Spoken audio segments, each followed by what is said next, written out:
Hi ಎಲ್ಲರಿಗೂ ನಮಸ್ಕಾರ. ಬನ್ನಿ ಇವತ್ತು ನಾನು ನಿಮಗೆ ಒಂದು ರೆಸಿಪಿನ ಮಾಡಿ ತೋರಿಸ್ತಾ ಇದ್ದೀನಿ. ನಾವು ಚಿಕ್ಕವರಿದ್ದಾಗ ನಮಗೆ ಹುಷಾರಿಲ್ಲದೆ ಇರೋ ಟೈಮಲ್ಲಿ ನಮಗೆ ಮಾಡಿ ಕೊಟ್ಟಿರುವಂಥ ಒಂದು ಒಳ್ಳೆ ರೆಸಿಪಿ ನನಗೆ ನೆನಪಾಯಿತು. ನಿಮಗೂ ಕೂಡ ಹೇಳೋಣ, ಮಾಡಿ ತೋರಿಸೋಣ ಅಂತ ಈ ರೆಸಿಪಿನ ಮಾಡ್ತಾ ಇದ್ದೀನಿ. ಯಾರು ವಿಡಿಯೋನ ಸ್ಕಿಪ್ ಮಾಡದೆ ನೋಡಿ. ಹುಷಾರಿಲ್ಲದೆ ಇರೋ ಟೈಮಲ್ಲಿ ಹಾಗೆ ಆಪರೇಷನ್ ಆದವ್ರಿಗೆ ಎಲ್ಲ ತುಂಬ ಅನುಕೂಲವಾಗುವಂಥ ರೆಸಿಪಿ. ಇದರಲ್ಲಿ ನಾನು ಹುಷಾರಿಲ್ಲದೆ ಇರೋರಿಗೆ, ಆಪರೇಷನ್ ಆದವ್ರಿಗೆ ಯಾವ ರೀತಿ ಮಾಡಬೇಕಂತೂ ಕೂಡ ನಾನು ಇದರಲ್ಲಿ ತಿಳಿಸಿದ್ದೀನಿ. ವಿಡಿಯೋನ ಸ್ಕಿಪ್ ಮಾಡದೆ ನೋಡಿ ಎಲ್ಲರೂ ಕೂಡ. ನೋಡ್ರಿ, ಆ ಉಪ್ಪಿಟ್ಟು ಮಾಡೋಕೆ ನಾನಿಲ್ಲಿ 1 ಸ್ಪೂನಷ್ಟು ಉದ್ದಿನಬೇಳೆ ತೊಗೊಂಡಿನಿ, 1 ಸ್ಪೂನಷ್ಟು ಕಡಲೆಬೇಳೆ, 1 ಸ್ಪೂನಷ್ಟು ಕಡಲೆಬೀಜ ಅಂದರೆ ಶೇಂಗದ ಕಾಳು, ಒಂದು 5ರಿಂದ 6 ಒಣಮೆಣಸಿನ್ಕಾಯಿ, ಸ್ವಲ್ಪ ಕರಿಬೇವು ಮತ್ತು 1 ಗೆಡ್ಡೆ ಬೆಳ್ಳುಳ್ಳಿ ಜಜ್ಜಿ ಇಟ್ಕೊಂಡಿದ್ದೀನಿ. ನೋಡಿ, ಒಂದು ಅರ್ಧ ಇಂಚಷ್ಟು ಶುಂಠಿನ ಈ ಥರ ಜಜ್ಜಿ ಇಟ್ಕೊಂಡಿದ್ದೀನಿ. ತುರಿದು ಕೂಡ ಹಾಕೋಬೋದು, ಜಜ್ಜಿ ಕೂಡ ಹಾಕೋಬೋದು ಇದು. ಮತ್ತು ಇದು ಹುಷಾರಿಲ್ಲದವ್ರಿಗೆ ತುಂಬ ಒಳ್ಳೆಯದು. ಈ ಉಪ್ಪಿಟ್ಟು ನೀವು ಮಾಡಿ ಕೊಡ್ಬೋದು. ಬಾಯಿಗೆ ತುಂಬ ಟೇಸ್ಟಿಯಾಗಿರುತ್ತೆ, ಹಾಗೆ ಮತ್ತು ತುಂಬ ಚೆನ್ನಾಗಿರುತ್ತೆ ತಿನ್ನೋಕ್ಕೆ ಕೂಡ. ಹುಷಾರಿಲ್ಲದವ್ರಿಗೆ ಇದರಲ್ಲಿ ಏನು ಹಾಕ್ಬಾರ್ದು ಅಂತ ನಾನು ನಿಮಗೆ ಮುಂದೆ ಹೇಳ್ತೀನಿ. ವಿಡಿಯೋನ ಕಂಟಿನ್ಯೂಸ್ ಆಗಿ ನೋಡಿ, ಯಾರು ಸ್ಕಿಪ್ ಮಾಡಬೇಡಿ. ಉಪ್ಪಿಟ್ಟು ರವೆ ನೋಡಿ, ಒಂದು ಅರ್ಧ ಬೌಲಷ್ಟು ತೊಗೊಂಡಿದ್ದೀನಿ. ಮಾಡೋಕ್ಕೆ ಎಣ್ಣೆ ಮತ್ತು ರುಚಿಗೆ ತಕ್ಕಷ್ಟು ಉಪ್ಪು. ತುಂಬ ಸಿಂಪಲ್ಲಾಗಿ ಈ ಉಪ್ಪಿಟ್ಟು ಮಾಡ್ಕೋಬೋದು. ತುಂಬ ಅಂದರೆ ತುಂಬ ಚೆನ್ನಾಗಿರುತ್ತೆ, ಆರೋಗ್ಯಕ್ಕೆ ತುಂಬ ಒಳ್ಳೆಯದು ಇದು. ಕೆಲವೊಬ್ರಿಗೆ ಉಪ್ಪಿಟ್ಟು ಇಷ್ಟ ಇಲ್ಲ ಅಂತಾರೆ, ಅಂಥವ್ರು ಕೂಡ ಇಷ್ಟಪಟ್ಟು ತಿಂತಾರೆ. ಅಷ್ಟು ಚೆನ್ನಾಗಿರುತ್ತೆ ಈ ಉಪ್ಪಿಟ್ಟು. ಒಂದು ಸತಿ ನೀವು ಟ್ರೈ ಮಾಡಿ ನೋಡಿ, ಸಖತ್ತಾಗಿ ಬರುತ್ತೆ ತಿನ್ನೋಕ್ಕೆ. ಎಲ್ಲರೂ ಇಷ್ಟಪಟ್ಟು ತಿಂತಾರೆ ಉಪ್ಪಿಟ್ಟು ಈ ರೀತಿ ಮಾಡೋದ್ರಿಂದ. ನಾನು ಆವಾಗಲೇ ಹೇಳ್ದಂಗೆ, ಯಾರಿಗಾದರೂ ಮನೇಲಿ ಹುಷಾರಿಲ್ಲ, ಜ್ವರ ಎಲ್ಲ ಬಂದಾಗ ರೊಟ್ಟಿ, ಅನ್ನ, ಚಪಾತಿ ಎಲ್ಲ ಕೊಡಬಾರ್ದಲ್ವ. ಆ ಟೈಮಲ್ಲಿ ಈ ರೀತಿ ನೀವು ಉಪ್ಪಿಟ್ಟು ಮಾಡಿ ಕೊಡ್ಬೋದು. ತುಂಬಾ ಚೆನ್ನಾಗಿರುತ್ತೆ ತಿನ್ನೋಕ್ಕೆ. ರವೆನ ಕೆಂಪಗಾಗೋವರೆಗೂ ಹುರ್ಕೊಳ್ಳೋಣ. ಇದು ಉತ್ತರ ಕರ್ನಾಟಕ ಕಡೆ ಹಾಗೆ ಹುಷಾರಿಲ್ದವ್ರಿಗೆ ರೊಟ್ಟಿ, ಚಪಾತಿ, ಅನ್ನ ಅದೆಲ್ಲ ಕೊಡಲ್ಲ.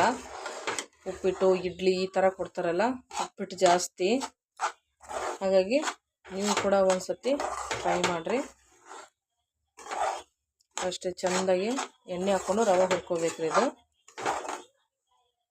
ಇದು ಜ್ವರ ಬಂದವ್ರಿಗೆ ಮತ್ತು ಆಪರೇಷನ್ ಎಲ್ಲ ಮಾಡ್ಕೊಂಡಿರ್ತಾರಲ್ಲ ಅಂಥವ್ರಿಗೆಲ್ಲ ಈ ಉಪ್ಪಿಟ್ಟು ಮಾಡಿ ಕೊಡ್ಬೋದು. ಆಪರೇಷನ್ ಮಾಡ್ಕೊಂಡಾಗ ನೋಡಿ, ಅದು ಇದು ತಿನ್ನಬಾರ್ದು ಅಂತ ಹೇಳ್ತಾರೆ. ಏನು ತಿಂದರೂ ಬಾಯಿಗೆ ರುಚಿ ಬರಲ್ಲ. ಆವಾಗ ನೀವು ಈ ರೀತಿ ಮಾಡಿಕೊಂಡ್ರೆ ತುಂಬ ಚೆನ್ನಾಗಿರುತ್ತೆ ಮತ್ತು ತಿನ್ನೋಕೆ ಕೂಡ ಇಷ್ಟ ಆಗುತ್ತೆ ಅದು.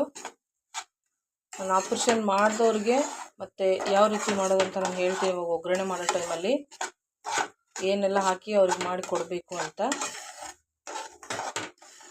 ಅವರಿಗೆಲ್ಲ ನೀವು ತುಪ್ಪ ಹಾಕಿ ರವೆನ ಹುರಿದು ಮಾಡಿಕೊಡ್ಬೋದು. ತುಂಬಾ ಚೆನ್ನಾಗಿರುತ್ತೆ ತುಪ್ಪ ಹಾಕಿ ಮಾಡಿಕೊಡೋದ್ರಿಂದ. ಒಗ್ಗರಣೆ ಕೂಡ ತುಪ್ಪನೇ ಹಾಕ್ಕೋಬೋದು. ಆಪರೇಷನ್ ಎಲ್ಲ ಆದವ್ರಿಗೆ ಉಪ್ಪಿಟ್ಟು ಮಾಡಿ ಕೊಡ್ತೀನಿ ಅಂದರೆ ನೀವು ತುಪ್ಪ ಹಾಕಿ ಒಗ್ಗರಣೆ ಮಾಡಿಕೊಡಿ, ತುಂಬಾ ಒಳ್ಳೆಯದದು. ತುಪ್ಪ ತಿನ್ನಲ್ಲ ಅನ್ನೋರಿಗೆ ಮಾತ್ರ ಎಣ್ಣೆಲಿ ಹಾಕಿ ಮಾಡಿಕೊಟ್ರೆ ಆಗುತ್ತೆ. ತುಪ್ಪ ತಿಂತಾರ ಅಂದರೆ ಆಪ್ರೇಷನ್ ಎಲ್ಲ ಮಾಡ್ಕೊಂಡವರು, ತುಪ್ಪ ಅಂದರೆ ತುಂಬ ಒಳ್ಳೆಯದದು. ಇವಾಗ ಆಪ್ರೇಷನ್ ಮಾಡಿರೋ ಗಾಯಗಳೆಲ್ಲ ಬೇಗ ವಾಸಿ ಮಾಡುತ್ತೆ. ಹಾಗಾಗಿ ತುಪ್ಪ ಎಷ್ಟು ತಿಂತಾರೋ ಅಷ್ಟು ಒಳ್ಳೆಯದು ಆಪ್ರೇಷನ್ ಎಲ್ಲ ಆಗಿರೋ ಟೈಮಲ್ಲಿ. ಇದನ್ನು ಹುರಿಬೇಕು. ರವೆ ಇನ್ನೂ ಕೆಂಪಗಾಗಬೇಕು. ರವೆ ಹುರಿದ್ಮೇಲೆ ಒಂದು ಘಮ ಬರುತ್ತೆ ನೋಡಿ, ಸೂಪರಾಗಿರುತ್ತೆ. ಆವಾಗ ರವೆ ಹುರಿದಿದೆ ಅಂತ ಅರ್ಥ. ನೋಡಿ, ಇವಾಗ ಉದುರಾಗಿದೆ ಅಲ್ವಾ ರವೆ. ಇವಾಗ ಕರೆಕ್ಟಾಗಿದ್ದು ರವೆ ಹುರಿದಿದೆ. ಇದನ್ನು ತೆಗೆದ್ಬಿಡೋಣ ಈಗ. ನೋಡಿ, ಈ ರೀತಿ ಕೆಂಪಗಾಗಿ ಹುರ್ಕೋಬೇಕು ರವೆ. ಇವಾಗ ಒಗ್ಗರಣೆ ಮಾಡ್ಕೊಳ್ಳೋಣ. ನೀವು ಎಣ್ಣೆ ಹಾಕ್ಕೊಂಡ್ರು ಅಷ್ಟೇ, ತುಪ್ಪ ಹಾಕ್ಕೊಂಡ್ರು ಅಷ್ಟೇ, ಸ್ವಲ್ಪ ಜಾಸ್ತಿ ಹಾಕ್ಕೊಂಡ್ರೆ ತುಂಬ ಚೆನ್ನಾಗಿರುತ್ತೆ. ತುಂಬ ಅಂದರೆ ತುಂಬ ಬೇಡ, ನೋಡ್ಕೊಂಡು ಹಾಕ್ಕೊಳ್ಳಿ. ಒಂದು ಅರ್ಧ ಸ್ಪೂನಷ್ಟು ಜೀರಿಗೆ, ಬೆಳ್ಳುಳ್ಳಿ,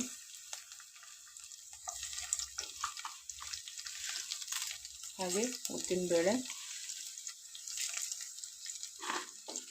ಮತ್ತು ಕಡಲೆಬೇಳೆ ಎಲ್ಲ 1 ಸ್ಪೂನ್ ತೊಗೊಂಡಿದ್ದೀನಿ. ಸಣ್ಣ ಸ್ಪೂನಿಂದ ಶೇಂಗದ ಕಾಳು,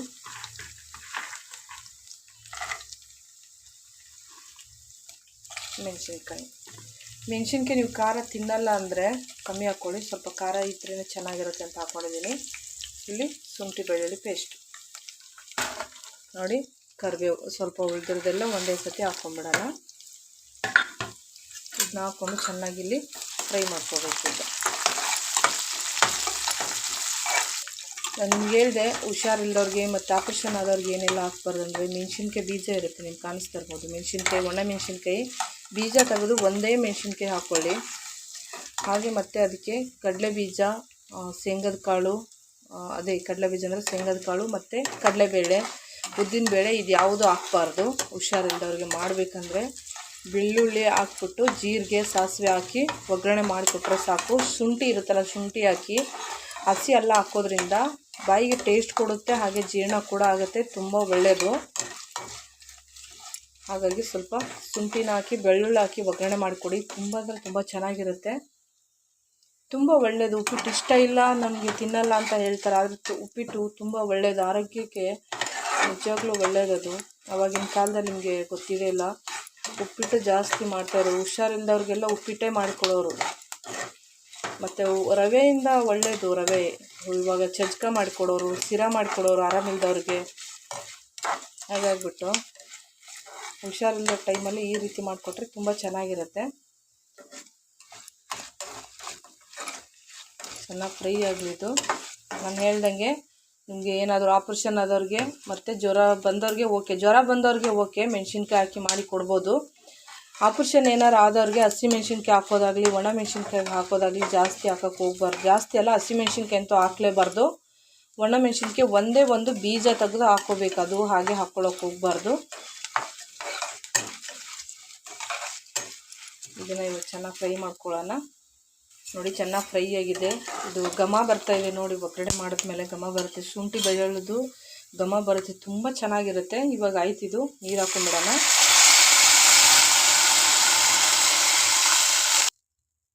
ನೋಡಿ ನೀರನ್ನ ಹಾಕ್ಕೊಂಡಿದ್ದೀನಿ. ಆದಷ್ಟು ಮೆತ್ತಗಾದರೆ ತುಂಬ ಚೆನ್ನಾಗಿರುತ್ತೆ ತಿನ್ನೋಕ್ಕೆ, ತುಂಬ ಉದುರವಾಗಿದ್ದರೆ ಅಷ್ಟೊಂದು ಚೆನ್ನಾಗಿರಲ್ಲ. ಸ್ವಲ್ಪ ಮೆತ್ತಗಿದ್ರೆ ತಿನ್ನೋಕ್ಕೆ ಚೆನ್ನಾಗಿರುತ್ತೆ. ಇವಾಗ ಇದಕ್ಕೆ ರುಚಿಗೆ ತಕ್ಕಷ್ಟು ಉಪ್ಪು ಹಾಕಿ ನೀರು ಕುದಿಯೋಕ್ಕೆ ಬಿಟ್ಬಿಡೋಣ. ಇವಾಗ ಇದನ್ನು ಚೆನ್ನಾಗಿ ನೀರು ಕುದಿ ಬರಬೇಕು, ಚೆನ್ನಾಗಿ ಕುದಿಬೇಕು ನೀರು. ಚೆನ್ನಾಗಿ ನೀರು ಕುದ್ದ ಮೇಲೆ ಇದಕ್ಕೆ ನಾವು ರವೆನ ಹಾಕ್ಕೋಬೇಕು. ನೀರು ಎಷ್ಟು ಕುದೀತೋ ಅಷ್ಟು ಟೇಸ್ಟ್ ಆಗುತ್ತೆ ಉಪ್ಪಿಟ್ಟು.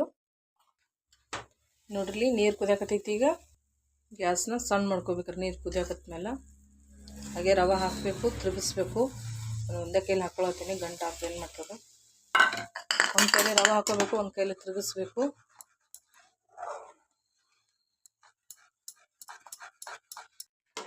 ಗಂಟಾಗಲಿಲ್ಲ ರೀ, ಗಂಟಾಗಿಲ್ಲ ನೋಡ್ರಿ. ಈಗ ಎಷ್ಟು ಮಸ್ತ್ ಬಂದೈತೆ ಉಪ್ಪಿಟ್ಟು. ಚೆಂದಾಗಿ ಮಿಕ್ಸ್ ಮಾಡ್ಕೊಂಡ್ರಿ ಅದನ್ನು. ಘಮ ನೋಡ್ರಿ ಭಾರಿ ಮಸ್ತ್ ಬರಾಕತ್ತದ, ಘಮ ಅಂತೂ ಸಖತ್ತಾಗೈತಿ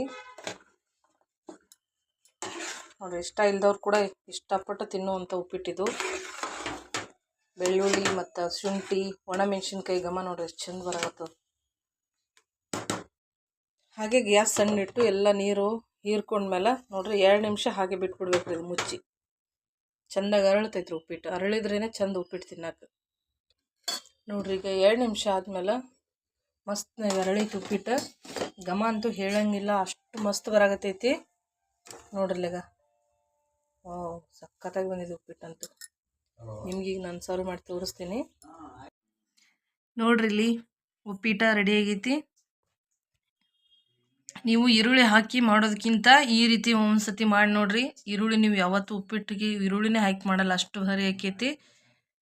ಎಲ್ಲರಿಗೂ ಇಷ್ಟ ಆಗಿದೆ ಅನ್ಕೊಂತೀನಿ. ಯಾರಿಗೆಲ್ಲ ಇಷ್ಟ ಆಯಿತು ಒಂದು ಲೈಕ್ ಮಾಡಿ. ಹಾಗೆ ಇದೇ ಥರ ಹೊಸ ರೆಸಿಪಿಗಾಗಿ ತುಳಜಾ ಅಡುಗೆ ಮನೆ ಚಾನಲ್ನ ಸಬ್ಸ್ಕ್ರೈಬ್ ಮಾಡ್ಕೊಳ್ಳಿ. ಹಾಗೆ ಬೆಲ್ ಐಕನ್ ಒತ್ತಿ ಆಲ್ ಅಂತ ಸೆಲೆಕ್ಟ್ ಮಾಡಿ, ನಾವು ಹಾಕೋ ಇಡೋದು ನೋಟಿಫಿಕೇಷನ್ ಬರುತ್ತೆ. ಹಾಗೆ ದಯವಿಟ್ಟು ಎಲ್ಲರೂ ಒಂದು ಲೈಕ್ ಮಾಡಿ, ಮತ್ತು ನನಗೆ ಹೊಸ ರೆಸಿಪಿನ ಮಾಡೋಕ್ಕೆ ಅನುಕೂಲ ಆಗುತ್ತೆ.